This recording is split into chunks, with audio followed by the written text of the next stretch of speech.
ધનતેરસ પછી કાળી ચૌદસ, કે જ્યારે આપણી પાસે ધન આવી જાય, લક્ષ્મી આવી જાય, એ લક્ષ્મીને આપણે મહાલક્ષ્મીમાં પણ પરિવર્તિત કરી દઈએ.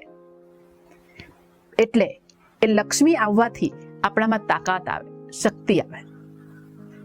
આમ તો પ્રભુએ આપણી અંદર શક્તિ આપેલી જ છે, પણ એ શક્તિનો ઉપયોગ પણ આપણે કેવી રીતે કરવો જોઈએ એને માટેનો ઉત્સવ છે કાળી ચૌદસ.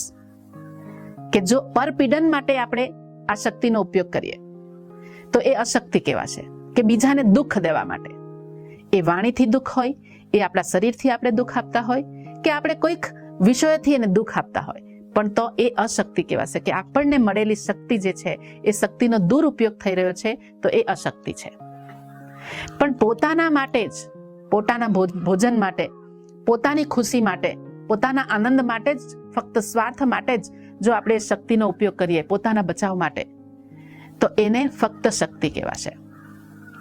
પણ બીજાને બચાવવા માટે, આપણી પ્રકૃતિ બચાવવા માટે, આપણી સંસ્કૃતિ બચાવવા માટે જે આપણે જોમ અને જુસ્સાથી આગળ આવીએ છીએ કે મારી સંસ્કૃતિ બચવી જોઈએ, મારી સંસ્કૃતિ જે વેદોની સંસ્કૃતિ છે, મારી સંસ્કૃતિ જે વૈદિક સંસ્કૃતિ છે, એ સંસ્કૃતિ બચવી જોઈએ, એવું જો આપણે નક્કી કરીએ તો એને માટે આપણી શક્તિનો ઉપયોગ જો કરીએ આપણે, તો એ છે શક્તિ, કાલી.